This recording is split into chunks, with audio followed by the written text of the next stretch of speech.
Welcome to the Happy Home Loan Podcast, powered by Aditya Birla Housing Finance. We have with us today Jhumur Ghosh. She's the editor-in-chief of housing.com, but also comes with 20 plus years of real estate and media experience. Jhumur, before I even get into a home loan situation, I want to get some basics in place. I know people who are very shocked when you tell them that you'll have to show at least 3 years of IT returns. Yeah. Oh, acha, but I don't file my IT returns. Oh. I didn't realize it was important. So I could have maybe just a car loan, but I could have a car loan, a credit card loan, a personal loan, some other kind of shopping type loan. Yeah. I personally have a rule about my credit card, that I will not swipe the card till I already have my repayment plan in motion. Now, how much can I actually borrow?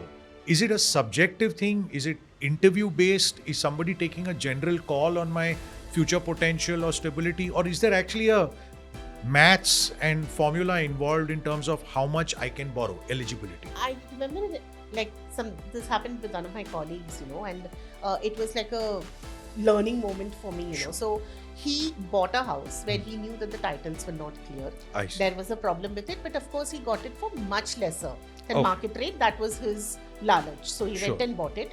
Then there was some personal tragedies that happened. He needed to sell off that house urgently. Now the kind of location that the house was in, he was not going to get somebody who would bring his own money and buy the house. Okay. It would have to be somebody who would need to avail a home loan, and only then they'd be able to buy the house. Sure. But because the legality of the house is absolutely not clear, and it was very much a disputed property, no lender was willing to give money. So this person had a really tough time, finding a buyer. Finally, he had to get somebody who again bought it without the proper paperwork, and the cycle continued. We discussed this from a salary point of view and an eligibility point of view.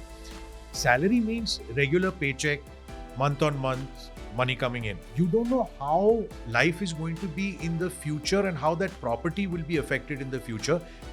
It probably makes sense to pay a slightly higher price just to get a good property with clear title. So we had a friend, he was an entrepreneur, and he used to keep on poking fun at us that, oh, you salaried people, 30% तुम्हारा income tax cut रहा है. Yeah. मुझे देखो, I am so smart. I have been showing loss for many years in a row, and now I don't need to pay taxes and all. Then his personal circumstances changed, so he required to buy a house for which he needed a home loan, and that is where he got stuck because he has been consistently showing a loss in his balance sheet.